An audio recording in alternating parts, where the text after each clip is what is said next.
misalnya dia cuma di paru atau misalnya dia di limpa atau dia di tulang, dimanapun itu kan pasti beda ya kondisinya kayak gitu. Nah jadi kalau misalnya dari pasien-pasien kami, dia itu ambil kurang lebihnya lah tengah-tengahnya untuk satu kali berobat itu sekitar 10-15 hari rawat inapnya, itu biayanya kurang lebih di sekitar 200 jutaan.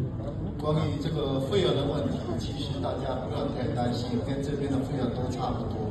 虽然这个技术很先进，但是它这个治疗时间比较短，伤害比较少，费用也差不多。Nah, jadi untuk pengobatannya sendiri teman-teman itu Bapak Ibu sudah tidak perlu khawatir. Kenapa? Karena sebenarnya biayanya itu kurang lebih dengan di sini. Bedanya itu pengobatannya itu dia lebih cepat, durasi waktunya itu dia lebih cepat dibandingkan di Indonesia. 所有要去广州医疗的 cancer 的这个病人，首先必须要经过我们这边的 office 评估。第一个能不能治疗，第二个话就告诉你要多长时间，要多少钱，要做什么治疗。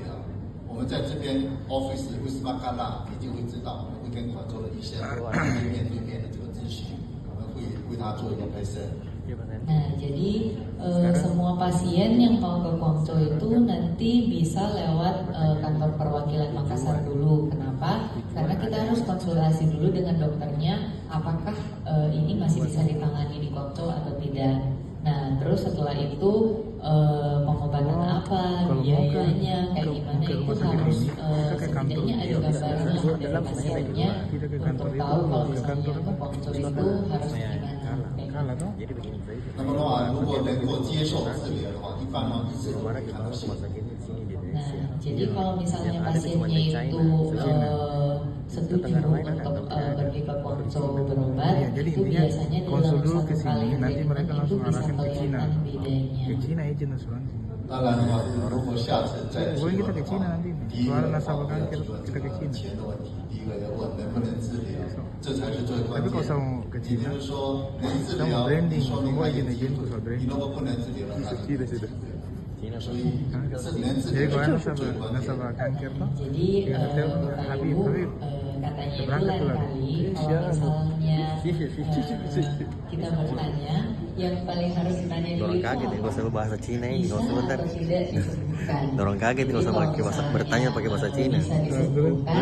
Kaget orang ini. Itu maksudnya bakalan mengikut kalau misalnya pun biayanya kita bisa jangkau, tapi ternyata penyakitnya tidak bisa disembuhkan kan sama saja. Jadi lebih bagus kalau misalnya ditanya dulu apakah ini bisa disembuhkan atau tidak, bisa di treatment atau tidak kayak gitu. 第三个问题的话，就是说，如果想有了这个病，想知道怎么医疗，那么的话，直接的话去到我们威斯邦戛纳，直接找就可以，我们就会让他知道做什么治疗，需要多长时间，需要多少钱。去到广州需要哪些手续，直接交给我，你帮他全部处理，不用担心。 Iya, jadi nanti kalau misalnya dari Bapak Ibu ada kenalan atau keluarga yang mungkin terkena kanker, itu bisa langsung info mereka pergi ke Wisma Kala lantai 5 ataupun bisa langsung chat ke nomor saya. Tadi udah ada dibagikan kartu namanya. Nanti itu kita bakalan jelaskan sama mereka butuh treatment apa, butuh biaya berapa, rawat inapnya berapa lama, kayak gitu. Jadi setidaknya ada gambaran kayak berkas-berkas apa yang dibutuhkan untuk urus visa atau misalnya